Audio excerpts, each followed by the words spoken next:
what's been happening in Canadian politics. First things first, Seamus O'Regan, Justin Trudeau's groomsman from his wedding, who has served in a number of portfolios, has decided that he is no longer running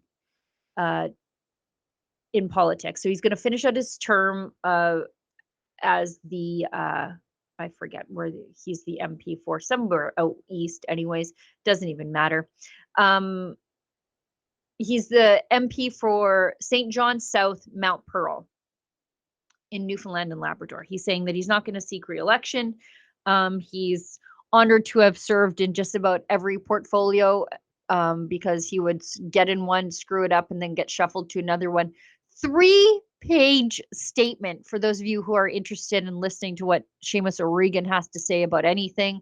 But he's really just proud of his time in cabinet, especially his work during COVID or some baloney like that. Like, these people have no shame. The darkest time in modern Canadian history, and they're like, I was proud to make it darker. Thanks, Seamus. Shameless O'Regan. My friend Seamus has been a pragmatic voice and a relentless advocate around the cabinet table, but to do that work well, you have to sacrifice a lot and ask so much of your family. I respect his decision wholeheartedly. Anyway, Seamus is gone. I'm not sad. I don't think you're sad. He's not one of the brightest bulbs in cabinet. I think he continued to fail upward because his experience in politics was being Justin Trudeau's friend and reading the news that somebody else wrote on CTV's morning show, I believe it was, Canada AM. So he's really good at reading the words that somebody else puts in his mouth and not really good at believing them. And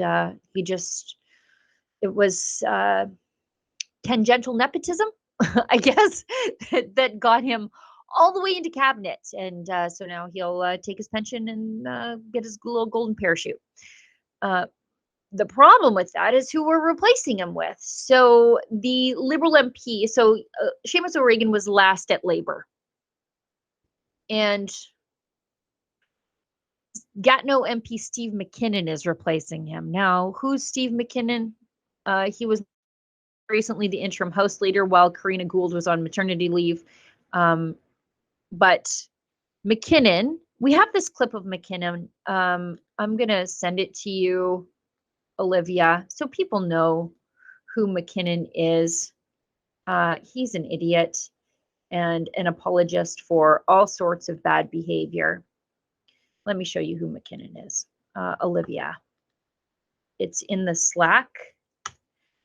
Steve McKinnon, during the Arrive scam hearings where in Christian Firth, the head of GC Strategies, the company that made the flawed Arrive Can mandatory travel surveillance app that was so flawed it sent approximately 10,000 innocent Canadians to home confinement, unnecessary quarantine. Don't get me wrong, all of the quarantine was unnecessary, but these guys had met the requirements to not go into COVID quarantine, and they were sent there anyways under threat of $5,000 fines in excess of that per each. And the app was replicated over a weekend for tens of thousands. They took $60 million. They were whining and dining CBSA staff.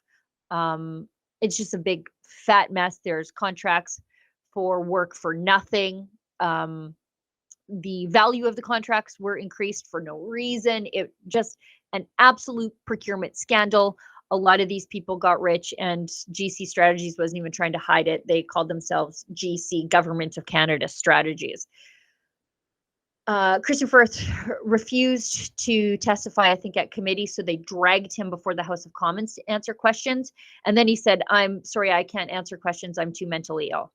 And Stephen McKinnon said, you guys are big meanies. Let this guy go home. He doesn't have to answer for the alleged fraud, don't sue me, that was allegedly committed against Canadian taxpayers.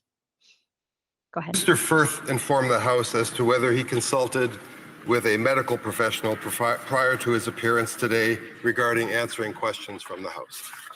Mr. Firth. Mr. Speaker, yes, I did. I consulted yesterday. Monsieur l'honorable ministre. Mr. Speaker, is Mr. Firth comfortable sharing what the doctor told him? Mr. Firth. Mr. Speaker, yes, I am.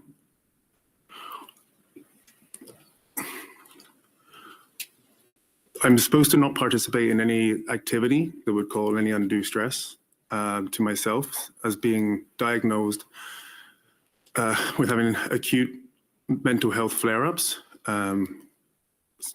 actively under therapy, and also on medication. The Honourable Government House Leader. Mr. Speaker, was the information about Mr. Firth's medical condition shared with the House of Commons administration? Mr. Firth.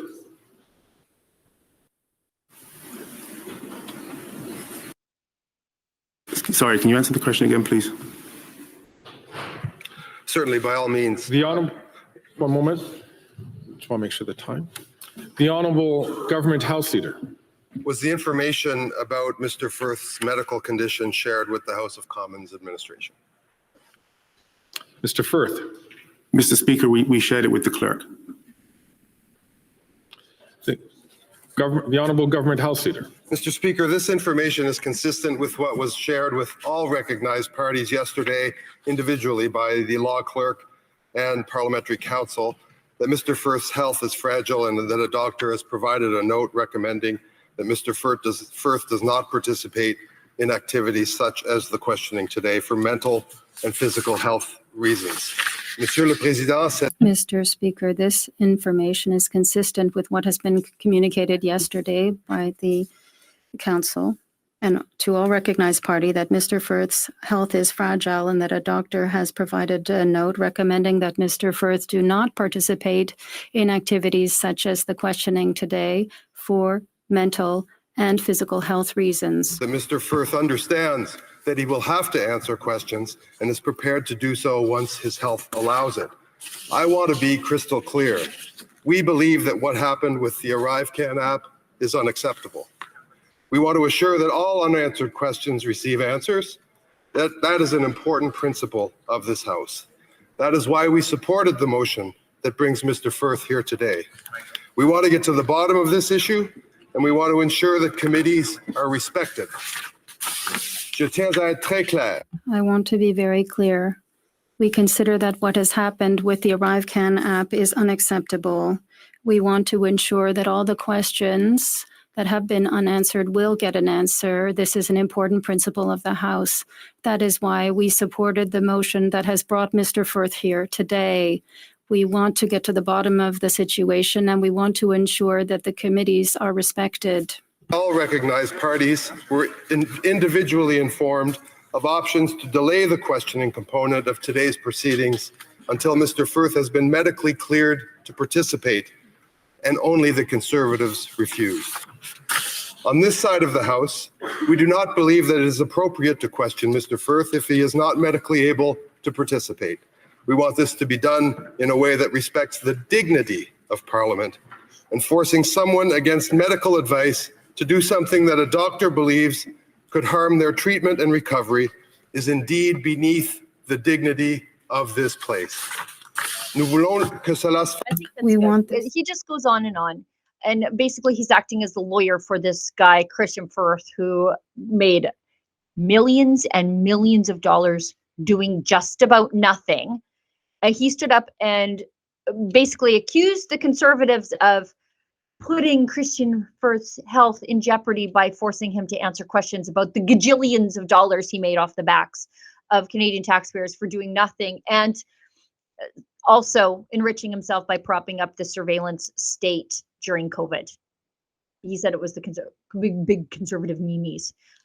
This is who is the new Labour minister, who acted as the lawyer basically in the House of Commons for Christian Firth, who probably should be in jail. Okay. Thanks. Great. We're in great hands as always.